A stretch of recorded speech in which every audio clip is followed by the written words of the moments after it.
Recently देखिए हिमाचल में SDM के ऊपर खनन माफिया ने हमला किया, कितने नेताओं का बयान आया? आया किसी का बयान? क्यों नहीं आया? किसी भी पॉलिटिकल पार्टी का, किसी भी पॉलिटिकल नेता का कोई बयान नहीं आया। कहीं अखबारों में पढ़ लीजिए आप, ये कभी भी नहीं आता।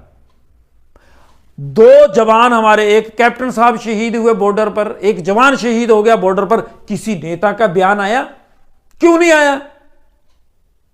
किसी भी पार्टी का हो, क्यों ये मुद्दा नहीं बन पाया? न्यूज चैनल्स में तो नहीं दिखाया, जनता ने क्यों नहीं उठाया इस मुद्दे को? याद रखिएगा, साधारण जनता मर जाए, अफसर मर जाए, सिपाही मर जाए, फौजी मर जाए, नेताओं को फर्क नहीं पड़ता। अगर किसी नेता के ऊपर किसी ने ऐसे भी कर दिया होता तो रोते बिलखते घूमते ये लोग। ये फर्क है और यही सच है कि जितने भी माफिया हैं, किसी भी तरह का माफिया हो, वो सारा नेताओं द्वारा पाला गया है। अगर माइनिंग माफिया नेताओं द्वारा नहीं पाला गया होता तो ये विरोध प्रदर्शनों की लहर गूंज उठती पूरे प्रदेश में, हर जगह पुतले फूंकते ये लोग। लेकिन ऐसा नहीं होता, हुआ ही नहीं। सुना आपने बयान? अगर है तो बताइएगा। जनता जो झंडे उठा करके घूमते हैं लोग, आप भी ध्यान रखिएगा। हमारे यहां माइनिंग वालों ने, जो माफिया, इन्होंने स्वान नदी के अंदर बहुत गहरे गहरे खड्डे कर दिए। चलते हुए पानी में से ये बजरा और रेत उठाते हैं, फिर वो दलदली हो जाती है जमीन। हमारे कई साधारण परिवारों के बच्चे यहां जान दे करके गए हैं। क्या हुआ? कौन नेता गया? किस नेता ने विधानसभा में जाकर के आवाज उठाई होगी? बताइए। नहीं करते ये। क्यों नहीं करते?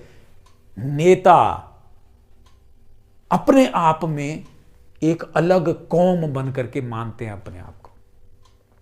ये जनता को चाहिए कि आप खुद देखिए, आपके द्वारा चुना गया नेता क्या कर रहा है, कहां पर वो एक्टिव है, कहां पर वो इनएक्टिव है। आप उनसे पूछिए, आप प्रश्न करिए, क्योंकि आपने चुना है उनको। अगर आप हरा देंगे तो उनकी कोई औकात नहीं रहेगी। लेकिन आप उनसे घबराइए मत। अगर घबराते रहेंगे तो ऐसे ही कोई भी सरकारी और ईमानदार अफसर अगर कोशिश करेगा गलत काम होते हुए रोकने की, उनको ऐसे ही मार कर पीट करके भगाया जाएगा और कुछ नहीं कोई कर पाएगा। यही एक सच है। कुछ नहीं होता इन चीजों में। आप देख लेना, 5-7 दिन होगा, 2-4 लोग 5 पकड़े, उसके बाद जमानत पे वो घूमने लग जाते हैं बाहर। किसी को कुछ नहीं होता, क्योंकि ये बंदे नेताओं के हैं। ये माफिया, जो भी माफिया है, ये सब नेताओं का है। नशे की बात कर रहे हैं आजकल। मैं देख रहा था, यहां पकड़ लिया, बहुत नशा हो गया। हर गांव में आप लोगों ने शराब के ठेके खोल दिए हैं। हर गांव में आपने अहाते खोले हैं। और नशा और किसे बोलते हैं? शराब को नशा नहीं बोलते। अगर वो नशा है तो फिर आपने गांव क्यों शराब के ठेके खुलवा दिए? केजरीवाल का नाम लेकर के दिल्ली में बीजेपी चाहे कांग्रेस बहुत रोना शुरू कर दिया, बहुत शराब का घोटाला हो गया, गली गली में शराब हो गई। आप लोगों ने भी तो हिमाचल के हर गांव में शराब के ठेके खुलवा दिए हैं। अब आप बताइए, आप क्या करेंगे? कौन सी पार्टी है? क्या बीजेपी विरोध प्रदर्शन करेगी कि हमारे गांव में ठेके और अहाते खुलवा दिए हैं कांग्रेस ने? लेकिन ये भाई साहब बीजेपी ने खुलवाए हैं, कांग्रेस ने तो आगे बढ़ाई है ये विरासत।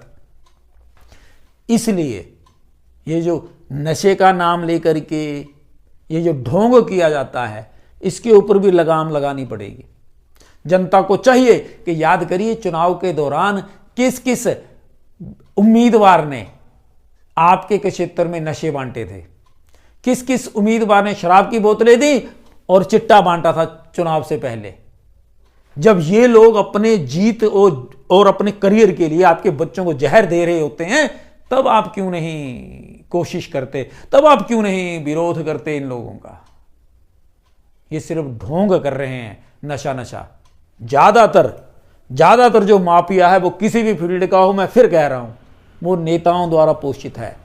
अगर हमारे देश का, हमारे प्रदेश के नेता ईमानदार हो जाएं तो कोई माफिया माई का लाल आकर के हमारे प्रदेश को डिस्टर्ब नहीं कर सकता, किसी भी तरह का गलत काम नहीं कर सकता। आपको विचार कैसे लगे कमेंट जरूर करिएगा, वीडियो शेयर करिएगा अगर अच्छी लगे तो, और चैनल जरूर सब्सक्राइब करिएगा अगर आपको ऐसी ही वीडियोस रोज देख रही हैं। जय हिंद, जय भारत।